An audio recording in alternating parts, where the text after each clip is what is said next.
Welcome, everyone. It's an immense privilege, obviously, when you're a former student to be invited back to your school, because it means they're not embarrassed of you. And that's always a good sign. But I'm hoping in today's talk, I'm going to set the bar a little bit higher than ensuring Fullneck isn't just merely not embarrassed, but actually immensely proud of all of you going forward. Now, I want to talk about the things which I wish I knew when I was at Fullneck, and also the things I did know, which have helped me so much. You can see the school crest. I was born the year after the school was founded, so around 1754, about then. And I can assure you time flies. It still feels like yesterday I was at school. I was there in the 1980s. Which you'll read about in the history books, I'm sure. So let me sort of get right up to what I think and I hope will help you, because it helped me, and some of these things have not changed. Now, just a little bit, again, about me. I never realized or thought or dreamt that I would be so fortunate to work with members of the royal family, give talks around the world on investing in the UK, be on BBC, meet presidents and prime ministers and all the rest of it. My plan when I was at Fullneck was to be a barrister. And 2 years after leaving Fullneck, whilst I was doing my law degree, my family made sure I got my first job, and my first job was cleaning toilets. And I said to them, why do you want me cleaning toilets as a job? And they said, well, you've been to a private school, you're going to be a barrister, you're probably going to forget Yorkshire and having your feet on the ground, and this job will remind you where you came from. And so I don't just want to talk about the successes, I want to talk about the journey to get there, and what makes, images like this only suggest that it was easy. It wasn't. And that there's only upside, and of course there's lots of upsides, but I want to talk about, like I said, the route map, which might hopefully make things a little bit easier for you, depending on whatever your definition of success is. It may be power, wealth, fame. It may be, hopefully, making the lives of others that much better through whatever means that is, whether you work at the UN or in philanthropy and charity, or whether you go to the city, whatever it is, hopefully by hearing about the experiences of others, you will avoid some of the pitfalls and get to your destination that much quicker and that much more easily. And that's why I think, and that's my goal, and that's why I, for instance, like listening to other people's experiences, because whilst it's important to learn from your own mistakes, it's a hell of a lot easier to learn, a heck of a lot easier to learn from other people's mistakes. Okay, so if I can start off then with that, like I said, I've been immensely privileged. This was not planned. How much of your life will be down to luck?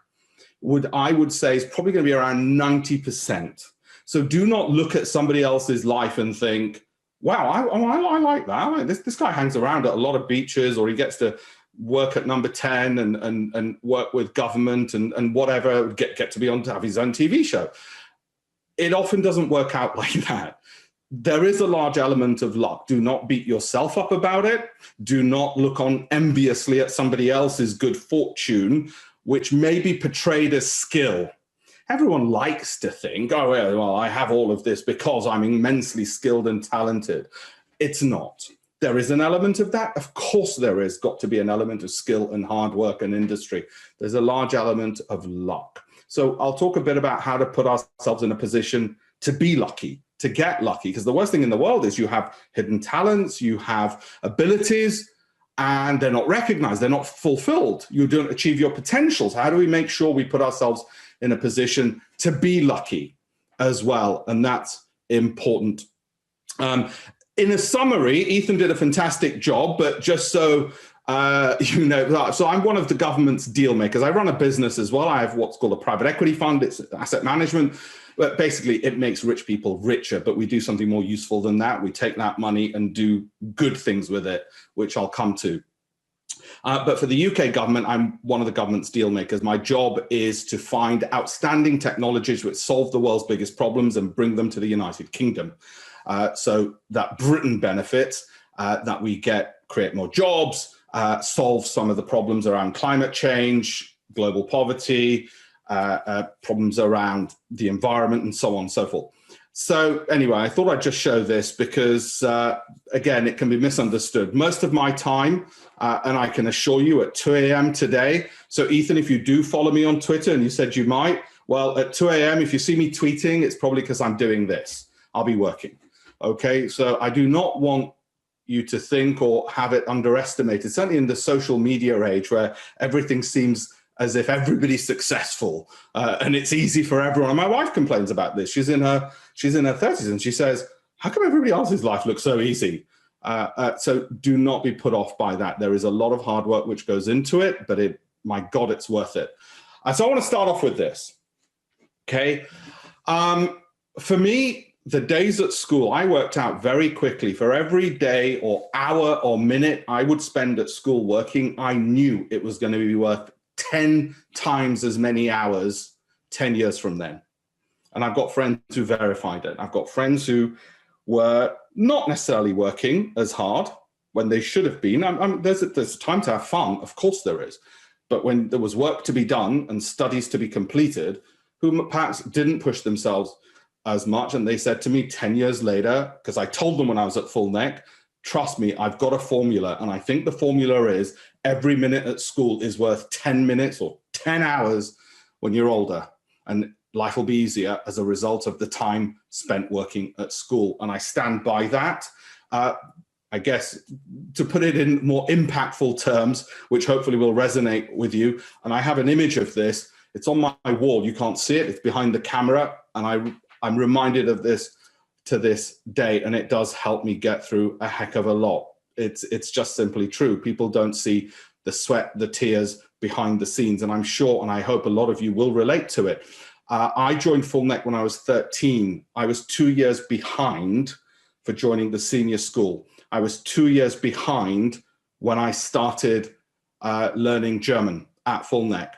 Every night at 10 p.m., on the nights we had German homework, I would have to look and translate every single word and go through it. And those essays would take me 2 or 3 hours. I would cry, okay? I would cry at the thought of it. And I remember saying to my grandmother, this is difficult.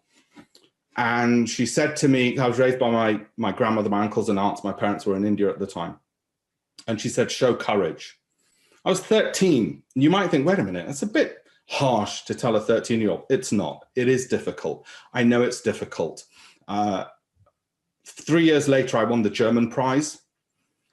That training at school, that builds character for the rest of your life. They say giving up is dangerous because it becomes a habit. Don't let it become a habit. Whatever you do, for your own sake, not just the sake of your community, your society, your country. You might think, we're too young to think about our country. A little history will tell you you're not too young when you're at school to think about your country. Your school will tell you you're not too young to think about your country. For me, that had made a massive difference, that character building which happened at school. I would do German in the lunch hour because the teacher was good enough to teach me during the lunch hour because he knew I was 2 years behind. Winning at school, I still delve into to this day. I'm in my 40s now, late 40s. And I delve into that spirit when times are tough to know, wait a minute, if I could do this as a child at 13, if I could start that behind my first set of exam results, 25% in biology. It was 10% in physics. My highest mark was 48% in history. I got the prize for best performance. Then was O levels, the year before GCSEs, and at A levels, and topped the exams 3 years later.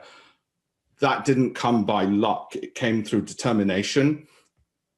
Whatever happens in your formative years at school will stay with you for the rest of your life. The character you decide to be, the strength of character you decide you're going to be, will all stay with you.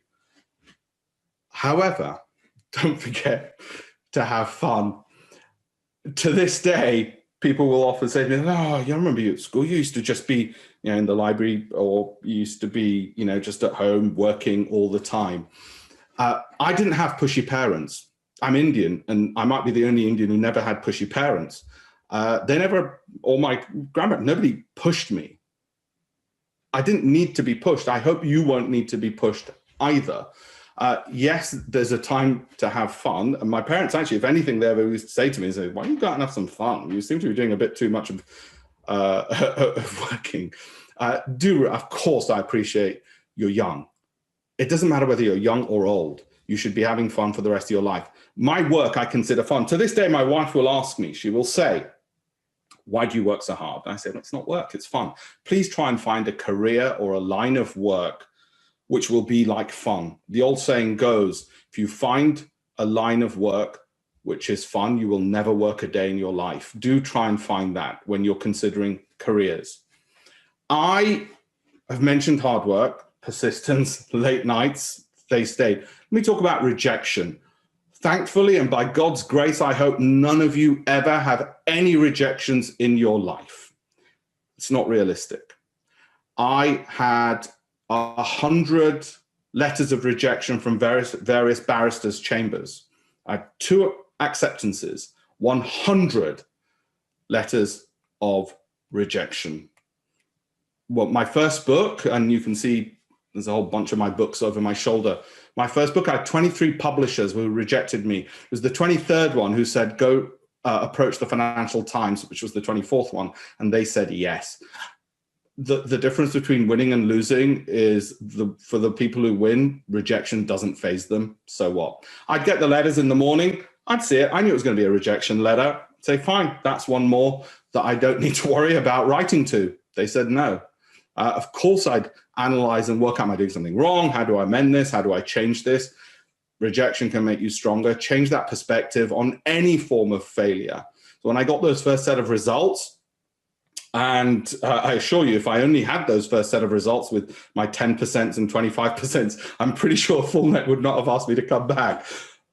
They didn't define me. What defined me was they're the starting point, not the end point. They're the basis on which I will start. And I was laughed at by fellow students because when I got the results, I said, who comes top in school? I still remember this.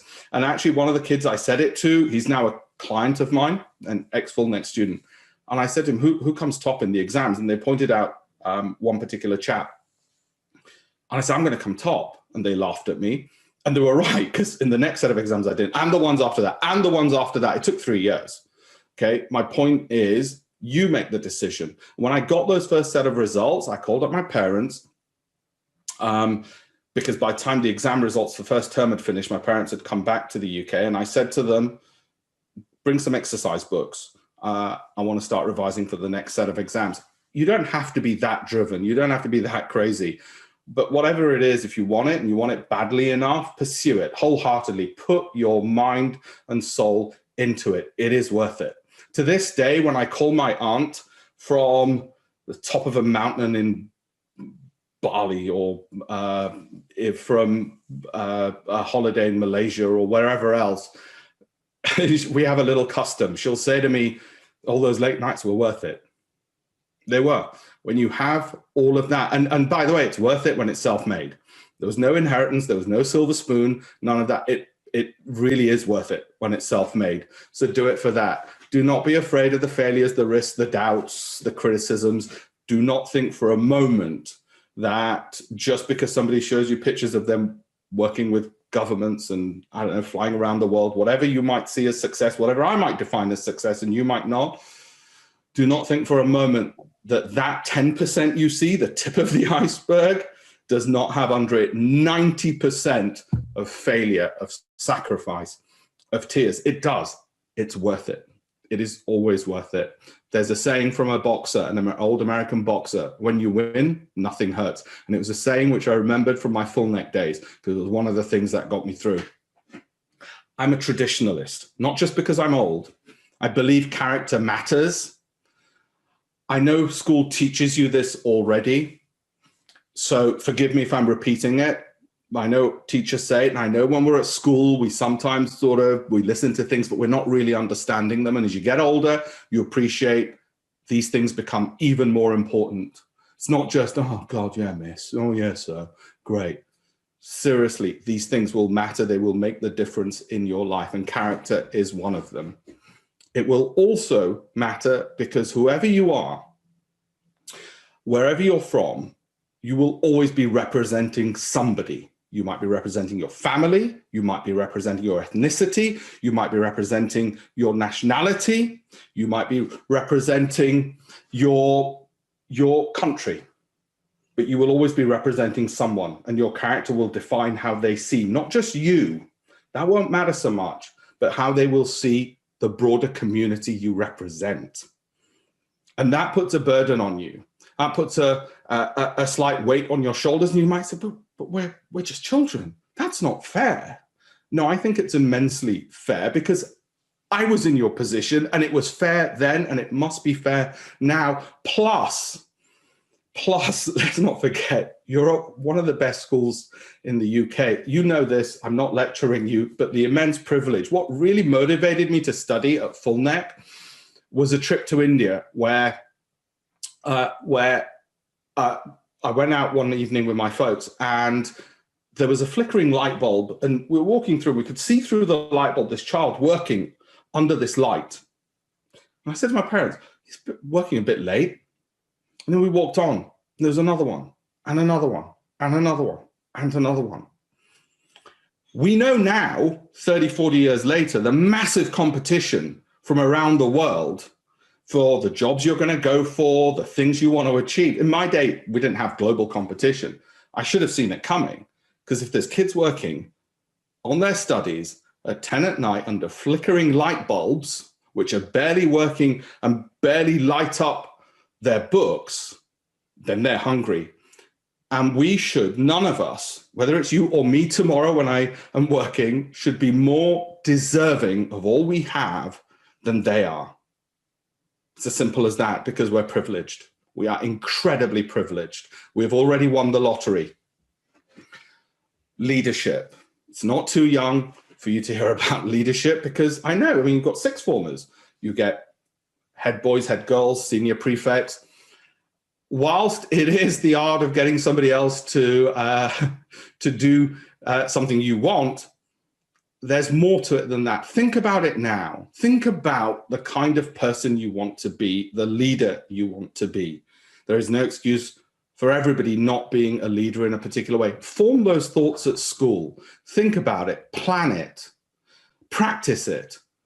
Those things will count tenfold when you're older and busy and commuting and in a job and looking after families and all the rest of it. Now you've actually got time to think of these things. Please do plan and think of this. I know I did when I was at school. If your actions inspire others to dream more, learn more, do more, and become more, you're a leader. It's as simple as that. I was fortunate. My country asked me yesterday, the UK government asked me yesterday to give a talk to our embassy in Colombia. And I told them, of course I'll do it. And it was this time yesterday.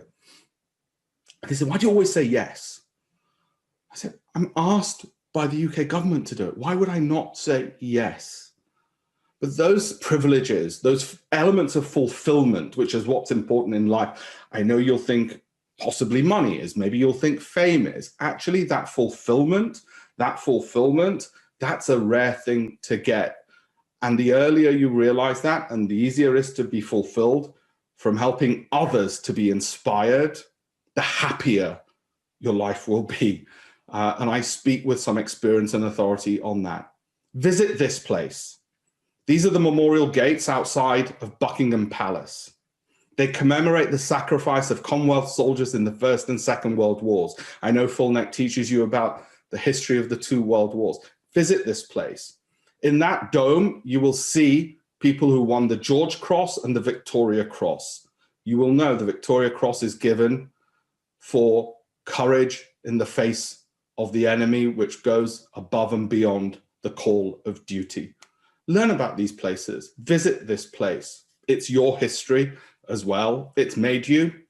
It's made this country. It will inspire you. It will lead you to do greater things. It will give you a different perspective, a perspective of purpose in life. And it is that purpose which will lead to fulfillment, which will lead to happiness. Other things, I want you to learn to communicate. I want you to learn to debate. I want you to learn the art of rhetoric, the ancient Roman art, Greek art of rhetoric. I was the shyest boy at school. I think the first time I spoke to a girl was in the girls' school in my lower sixth. I mean, I've spoken to a girl on and off, obviously, you know, family gatherings and stuff, but at school, it was in my lower sixth. Shyest boy at school, but I wanted to be a barrister, so I had a problem to be able to do that. I looked up in those days, we had something called the Yellow Pages. Think of it like a printed internet. I'm sure you know what the Yellow Pages is. Anyway, I looked in the Yellow Pages and I found somebody who gave elocution lessons, speaking lessons. And I learned and I practiced and I read speeches of people and I practiced those. I'm very fortunate now that I get to go around the world, not just giving speeches, but actually then being able to implement them, learn about how to hold meetings, how to chair meetings, but please learn about aspects of rhetoric and charisma. These are important. They will allow you to show your true skills and your abilities and flourish. Learn to write. Again, whilst I was at Full Neck, I had a gift from an uncle, and it was a little book, and at the back of the book, it's a book on calligraphy, but at the back, it said, "The pen is mightier than the sword." And it's true. Learn to write.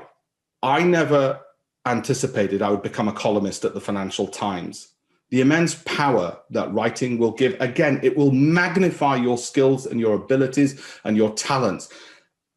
The hours you will work will be magnified manifold because you've got the ability to write or the ability to speak. Those two things will allow you to thrive in life. And if you use them directed to a bigger purpose than yourselves, again, you'll be fulfilled, and fulfillment will bring you happiness.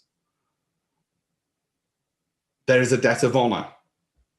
I won't labor the point, I've touched upon it. I would sit at the top of the stairs at my house when I was a child at Full Neck, listening to my family downstairs, trying to work out how they're going to make the fees. They didn't know how they would make the fees. I didn't dare ask them, and I'd be worried when I'd go to school that anytime there was a knock in the classroom door, that the headmaster's going to walk in and say, "You, Patel, your parents haven't paid the fees, out." Of course that doesn't happen. God bless the school. Of course that doesn't happen. But I didn't know. A colleague of mine in government had asked me, he said, he was in a room next to me. We were in India or China. I cover these territories for the government when I look for these technologies. And he said to me, "I overheard you about 4 a.m. He said, "I got up and I could hear you in the room shouting at somebody. You were on a call." I said, "I was calling the US." He goes, "Why do you work so hard?" That's the reason. The debt of honor you will owe your parents who are paying the fees.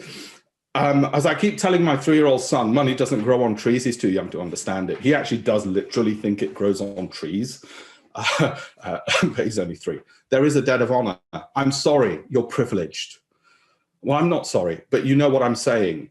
You are in the top. And I know the point gets labored probably by your parents and your school teachers, and you're probably fed up of hearing it. I don't care. I don't care, because you look at what's happening in the world and you think, God, we're privileged. There is that debt of honor. But please have that humility with your good fortune. Trust a toilet cleaner. I was, by the way, the best toilet cleaner. To this day, I probably could out-clean any. Whatever you do in life, my dad used to say to me when I was, before I went to Full Neck, he said, "You better work hard, because otherwise all you'll do is either clean toilets or fill up bags of potatoes." I don't know why he said bags of potatoes, but anyway. And of course, being the arrogant young man I was at 12, or child I was at 12, I said to him, "Well, if that's the case, I'll be the best damn toilet cleaner you've ever seen." Keep your humility, not just as children, but please as adults. God knows, the adults are probably not good role models in the world. Certainly the political adults are not. Keep your humility. It will take you so much further. This one is for the girls more than the boys. I wrote a book with my sister on entrepreneurship. And during that, I did a lot of research on, which has been done on the difference between men and women. Men tend to be more overconfident. By the way, the reason it mentions trading is because I run a hedge fund as well. I set up a hedge fund with the private equity fund in 2004. Men tend to be more overconfident. There's ample research to prove it. Women do not make it so easy for us to shine, for us to take the role which was rightfully yours, for us to take center stage when it should have been you because you're better, you're more qualified, you're more able. We'll do it. Why wouldn't we? The research shows it happens time and time again. If you give a man and a woman the same work to do, and this is what the research shows, a man will say that work was worth more, a woman will say it was worth less. That's not right. There is more bluster which will come out of men, the research proves it, than women. And my tutor at Oxford told me the same problem. He found it. He said the men were so often had a shallower understanding of the subject matter. The women knew more, but the men were getting better grades. They were able to talk them way into things women do not. And like I said, I wrote the book on it, so I hopefully speak with some authority. Do not let somebody steal your thunder, your light, and fight for it. Fight for shining your abilities. One phrase which has got me through a heck of a lot through life, and like I said, all life isn't simple. You don't need to worry about there's a lecture I give each year at Oxford University on leadership and faith, so don't worry about the image. But the phrase, this too shall pass. Are we okay for time for me to give the little anecdote about this, Ethan? Yeah. There's a story of King Solomon, the wisest king there had ever been, and he had a prime minister who he felt was taking away power from him. So the king set the prime minister a task, which he thought this will humiliate the prime minister because he won't be able to do the task and it'll put him in his place. He's getting too big for his boots. So he said to the prime minister, I hear there is a ring in my kingdom, which if anybody looks at this ring, it makes a sad man happy and a happy man sad. Go find me this ring. Now, King Solomon knew this ring did not exist. So he sent the prime minister on this fool's errand. And for 30 days, the prime minister went to the four corners of the kingdom looking for this ring. And then on the 30th day, he returned to the gates of the palace to admit defeat and be humiliated by King Solomon. And as he was about to enter, he saw a market stall and he could hear a metal basher bashing away at a ring. And he said to him, have you heard of this ring which makes a sad man happy when he looks at it and a happy man sad? And the metal welder said, yes, I have one. And the prime minister couldn't believe his luck. He said, really? Please get it. So the metal welder went to the back and the prime minister could hear him bashing away and he's thinking, oh God, he's going to make something up and give it to me. And the man came out and gave it to the prime minister, and the prime minister looked at it and the inscription within it. And the prime minister smiled. He went from sadness to happiness. And he said, you're right, this is the ring. And he took it to King Solomon. King Solomon said, so you have failed. The prime minister said, no, I have the ring. And Solomon was shocked because he knew the ring didn't exist. So what possible thing could the prime minister be bringing him? And he gave the ring to Solomon, who looked at it, and King Solomon smiled and said, you're right, this is the ring. And do you know the inscription within that ring on the inside of it? The inscription said, and this too shall come to pass. Remember that in your darkest hours. And I'm sorry to say, and God willing, you will never have them. But I'm sorry to say life happens when you're grown up and they will come about. And when they do, remember, and this too shall come to pass. And when you have your happiest moments, please enjoy them and cherish them and celebrate those victories, because tomorrow you're back to work. So do take time to celebrate those, because sadly, those too will come to pass. So make sure you enjoy the triumphs as well. A few more moments, if I may. I want you to remember these two things. In an age of social media, on the age of so much noise in our minds, remember the quote from Churchill. There's nothing wrong with just being quiet and stepping back from it. but also remember this from Mahatma Gandhi, and you might think an odd combination, Churchill and Gandhi. If you know your history, you'll know why I think in an odd, or I might think in an odd combination. Do have that focus, do have that strength, that character to get to where you want to go to.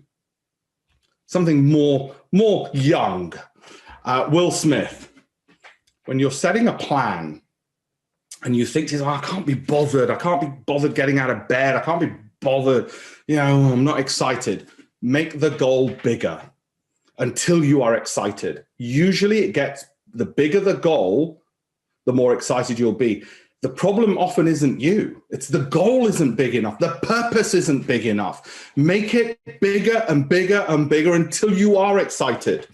The government had asked me to find these technology companies and bring them to the UK, and I could so easily have said, oh, yeah, great, why do I want to do that? Or I could have said, no, what I'm doing is trying to solve, through these companies, some of the world's biggest problems. It's the same issue. And there's a quick story I'll give you of the three stone cutters. I don't know if you know the story, the three stone cutters. And a man came along, he saw three stone cutters. They were banging away on one brick. And and he said to the first man, what are you doing? And he said, oh, I'm bashing these bricks so I can make a cathedral. And he asked the second guy, he goes, well, what I'm trying to do is chisel this so this becomes a very beautiful cathedral. They're all working on the same project. And he asked the third man, what are you doing? And he said, I'm building something which will be so beautiful, it will last the ages and people will write about it for centuries. They're all doing the same job. They're all stonecutters, making a cathedral. One had the bigger purpose. He knew a bigger picture, a bigger perspective, the same job. And this will happen to you in whatever work you do in life. You might even be prime ministers or Nobel Prize winners, and you'll think, oh, what rubbish, John. People criticize me all the day. Or you may look at it as, I have some incredibly important work I am doing. Or at school, I'm setting the foundations for my future success, and my life will be that much easier, that much happier, that much more meaningful because of what I am doing each and every single day. And I'm forming, through these years, the character which will make all of those things happen. That's important. Just quickly in closing, Steve Jobs, stay hungry, stay foolish. I know I keep talking about the more serious things and my wife criticizes me for it. Read the biographies of great lives, read the speeches of great people, read quotes, poems which will inspire you. Learn about Noor Inayat Khan, a British woman, a British Indian woman in the Second World War, probably the bravest of all women in the Second World War. Captured and tortured by the Nazis, never gave up the secrets. You're here because of her. I'm here in this wonderful country because of her. Learn about people like that. You already know about Nelson Mandela. The greatest glory in living lies not never in falling, but rising every time we fall. Don't just read them. Feel it. Know it. Honestly, the things that get shaped now in your formative school years, they will be so much easier to call upon than 10 years from now, than 20 years from now, if you delay, okay? Everything really is a miracle. Have wonderment, have awe. It's so easy to be cynical. I know, I was a school kid. Everything, it's so easy to be cynical. Don't be that. Don't be that. Have wonderment and awe at every subject. Every subject. I know it sounds like, yeah, well, you were a geek, Alpesh. Of course you have awe and wonderment at the beauty and artistry of maths, you geek. It is a miracle, all of it. And when you see it as such, life becomes even more wonderful as a result. Focus. You're talented, you're privileged. You will be like kids in a sweet shop. There'll be so many opportunities open to you to be able to do so much. If your parents are wealthy, you'll be able to travel the world that much sooner, have more opportunities as a result. If they're not, you will still have immense opportunities. But that means focus. It means saying no to more things than others. My dearest friend left school at 16. He didn't go to university. He's an unlikely friend of mine because I was a fellow at Oxford University, the exact opposite of somebody who might leave school at 16. He is my dearest, closest friend because he had fewer opportunities and the ones he focused on made him immensely successful. And I mean, as a philanthropist, as somebody who donates to the causes I tell him to donate to. It was amazing at everything he did because he had a narrow field, fewer choices. Those that we might think are not as privileged as, lucky as us, actually that narrowing of field often lets them get further ahead. Just 2 more slides.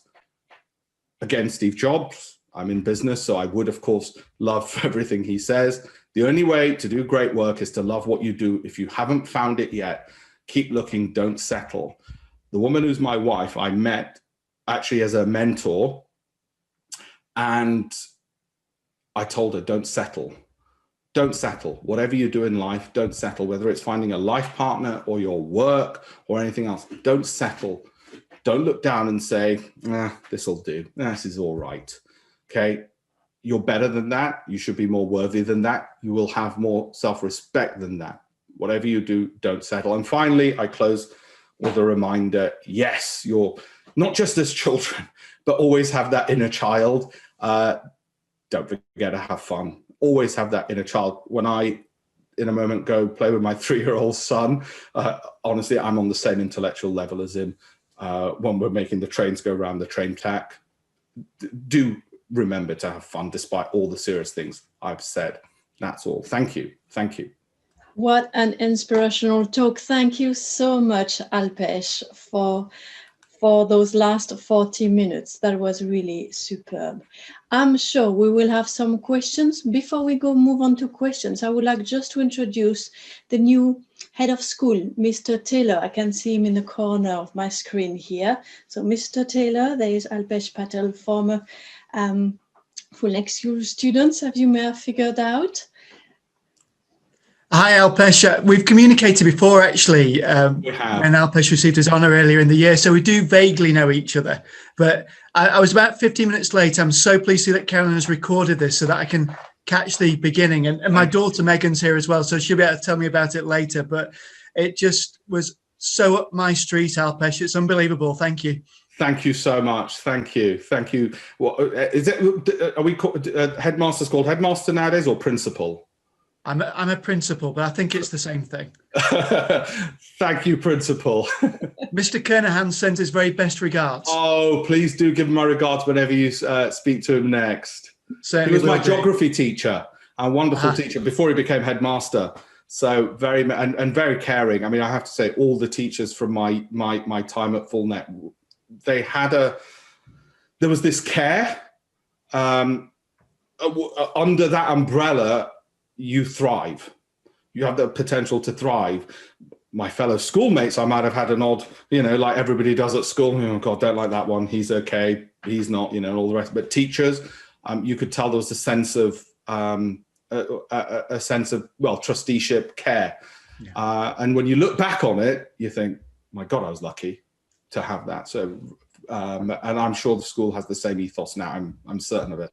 So I hope that never changes. Yeah, I'm very now, lucky. One of the great things about these students, Alpesh, is the questions that they ask. So I don't want to take up any more time. If I got a chance for a chat at the end, maybe that would be lovely. But yes, of course. Okay, speak later. Thank you. Open the questions to the floor then. If you would like to ask a question, all you have to do is mute yourself. If you don't dare muting yourself and talking, which you should now, just put it on chat and I'll read it. But I'm sure you can do this. Go for it. Any questions? Hi, it's Izzy from Year 10. Out of all the things you said, because there was a lot there, which was all good, what would be the one thing you'd say to take away from it? That's a great question, actually. Finding a purpose, but I think I didn't have a bigger purpose when I was at school. So I'd say in later life, so to put this in your pocket for now, for sort of like 5 years from now or 10 years from now, finding that bigger purpose of why you're doing things, that perspective of actually I'm doing important, fulfilling work. When I was at school, it was determination and focus and having that end goal and nothing's going to stop me and having that drive to the point I was certain, yes, I will get the grades I want. I will get to the destination I want. Of course, there were roadblocks. I didn't get everything that I wanted after school. It didn't come in a straight line. It never does. There were, like I said, 100 rejection letters, but it was just that determination that, yeah, you can put an obstacle in my way. I'm expecting obstacles. I will fall and stumble. Doesn't matter. I think it was that sense. Doesn't matter. Thank you. Great question, Izzy. Another question. I'll take the question if that's not too greedy. Alpesh, earlier in the talk, you mentioned about success and that we each need to find our own success. What is success to you? I think, and it varies across ages, of course. When you're in your 20s, success becomes monetary. You know, it becomes the thing you haven't got. Success always becomes the thing you haven't gotten, you know, and then as you get older and you save a bit of money and all the rest of it, then it's not so much the money, which is as important as doing something meaningful and doing it for others. There's the story of the survivor from the Nazi camps who wrote the book Man's Search for Meaning, and Frankl.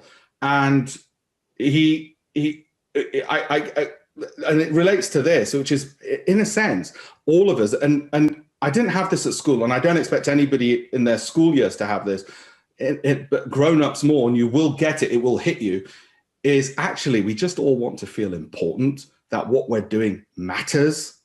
Mm-hmm. And the older you get, the more important that becomes. And I think, bless the teachers, because it's self-evident. Teachers, doctors, you know, firefighters, what they're doing is important. It's easy for them.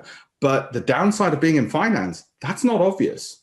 Why it matters, shuffling paper, why it matters. And so it's harder to find it there than elsewhere. But yeah, look for that meaning. And you reminded me of Frankl. If I can give one quick story of that. There was the man in the concentration camp who was kneeling down and praying, and the Nazi soldier came up to him and laughed at him and said, "Why are you praying? You're in a concentration camp. You will die in the morning. What have you? Your God is dead. What do you have to pray for?"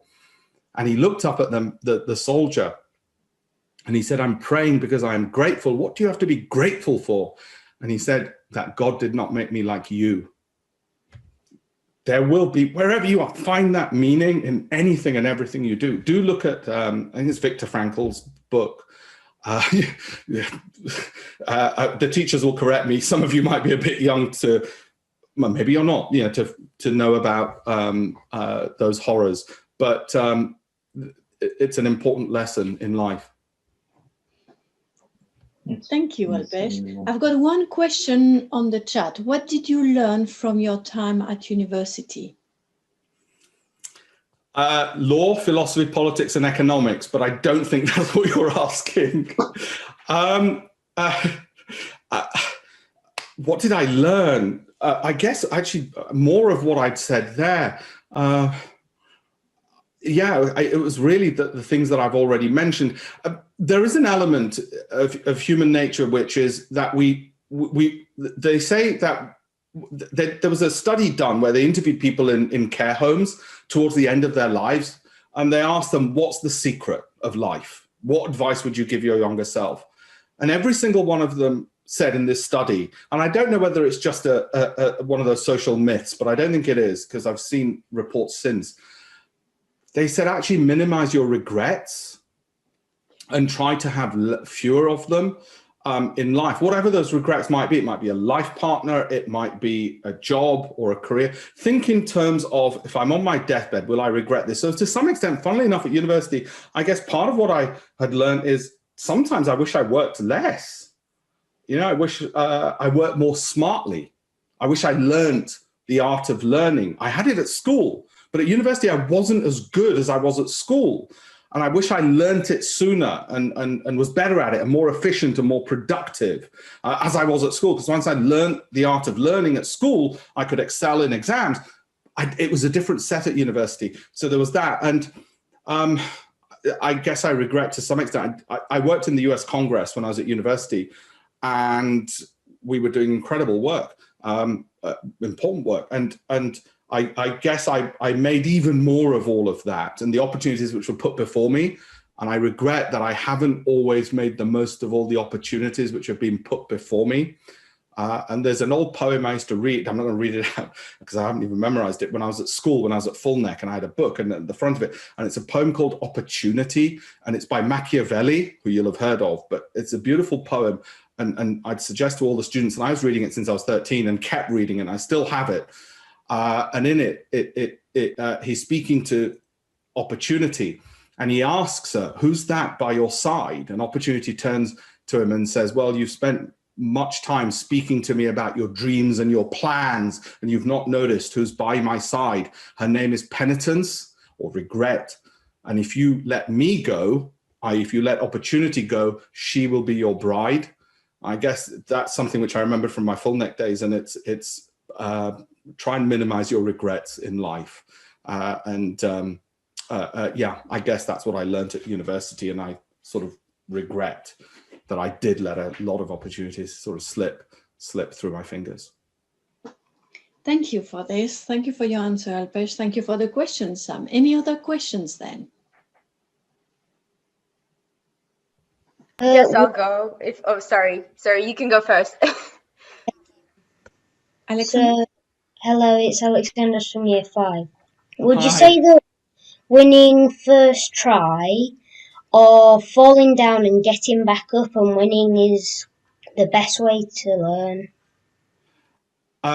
It's a brilliant question. I remember once my uncle was driving me up to school, and I said to him, if you have a choice, the easy way or the hard way, which would you choose? Because I had a decision to make when I was at school along those two lines when I was in the sixth form.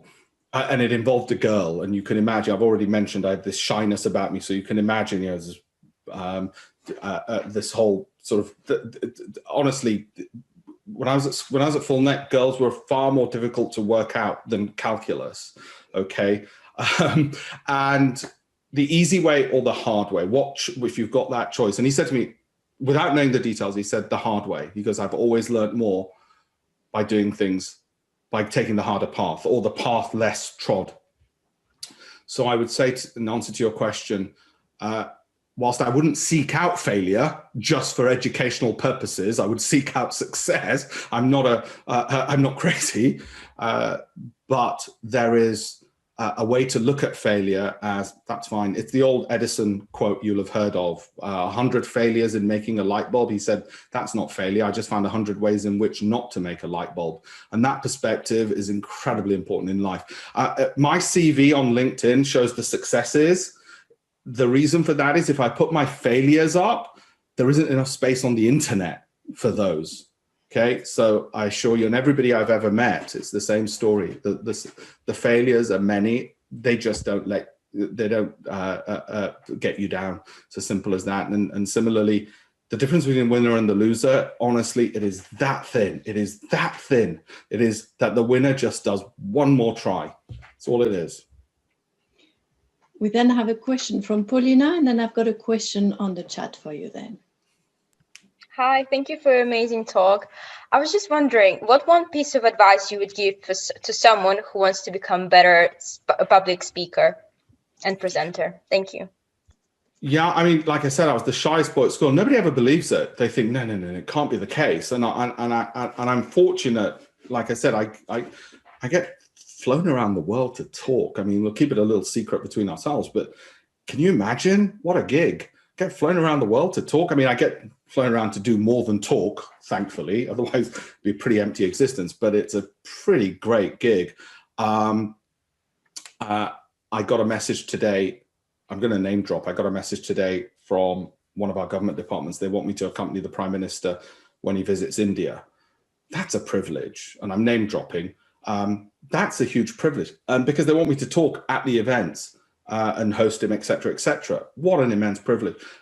For me, I practiced in a room with nobody there, and I took a speech from, let's say, Abraham Lincoln or a speech from Winston Churchill, and I just rehearsed it. I actually, because people could hear me in the other room, and I didn't want them to think I was, a bit odd, well, more odd than they might have thought, so my family might have thought, I'd whisper it. And first I'd just read it, and then I'd practice as if I was them and sort of, bit of table thumping, work out crescendos, learn about rhetoric, learn about what makes a great speech? Why does it evoke emotion? Now I write articles, and I write articles on they might be on politics, they might be on religion, they might be on all sorts of things. When I'm on TV, I've got to be able to get that phrase out, which will convince somebody on the other side. I've done Newsnight with Paxman. I think there's a picture somewhere there over my shoulder.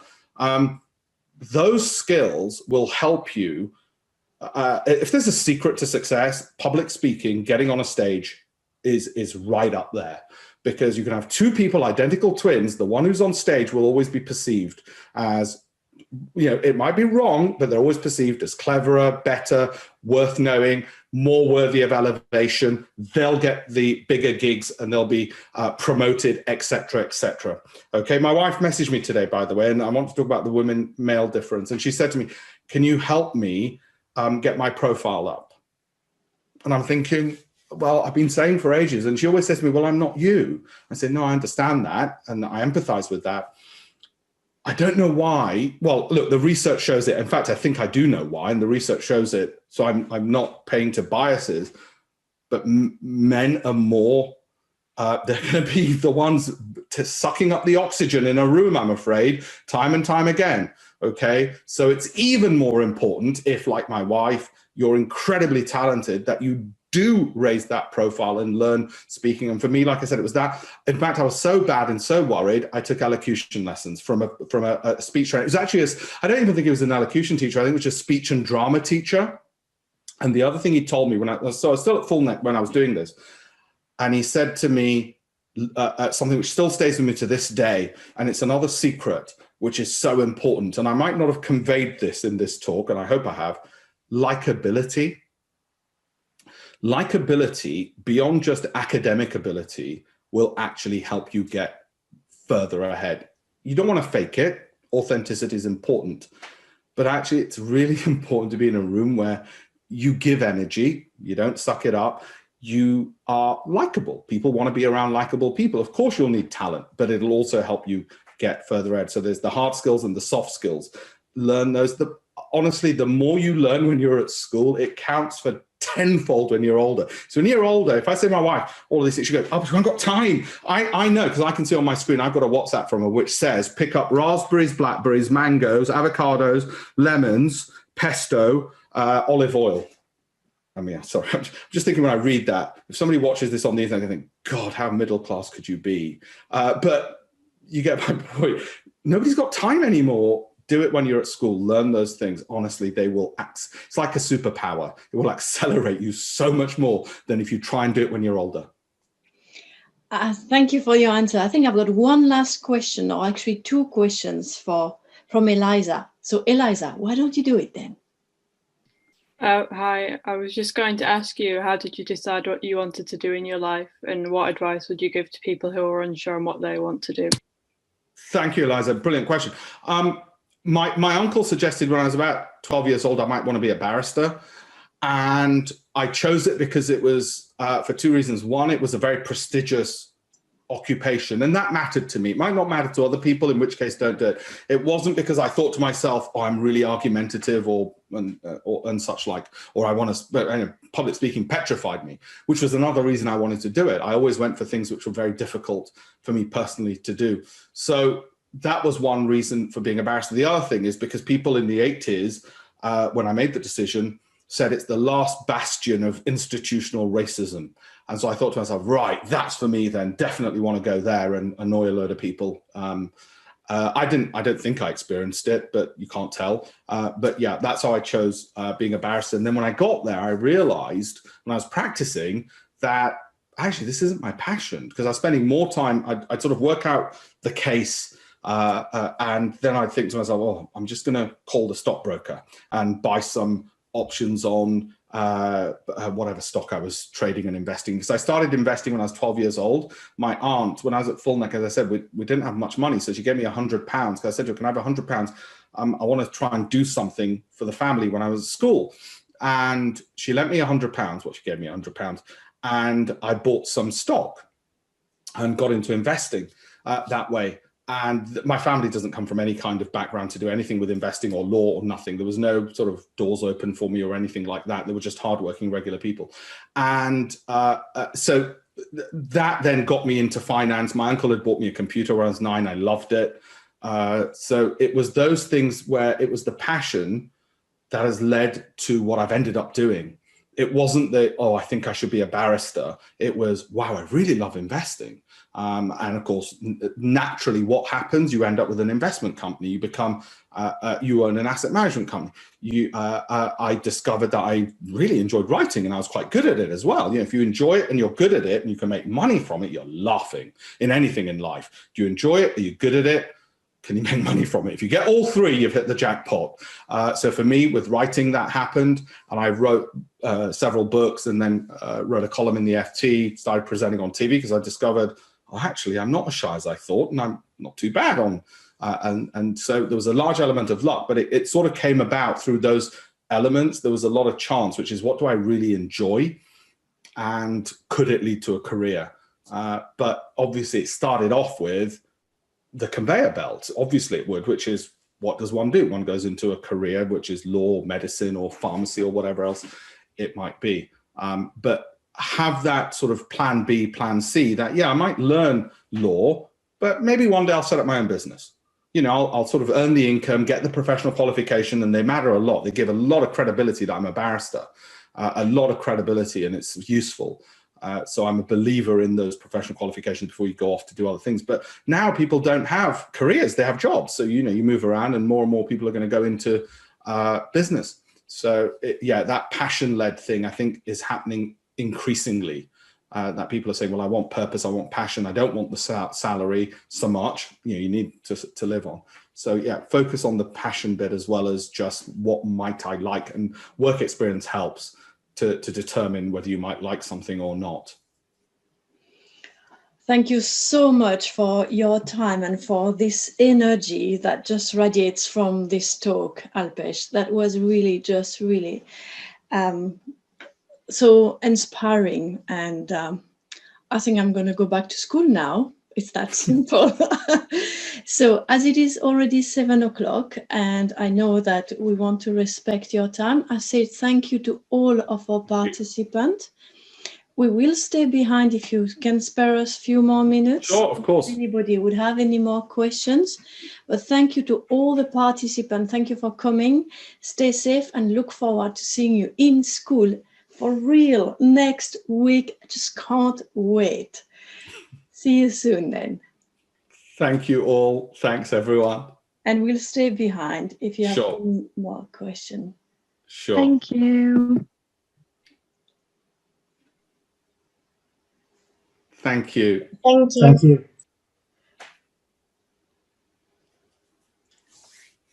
It is always quite difficult to give a speech when you have so many blank squares, and I know that as a speaker you probably need that interaction with people. You need people looking at you. That's what we've been missing so much over the last few months.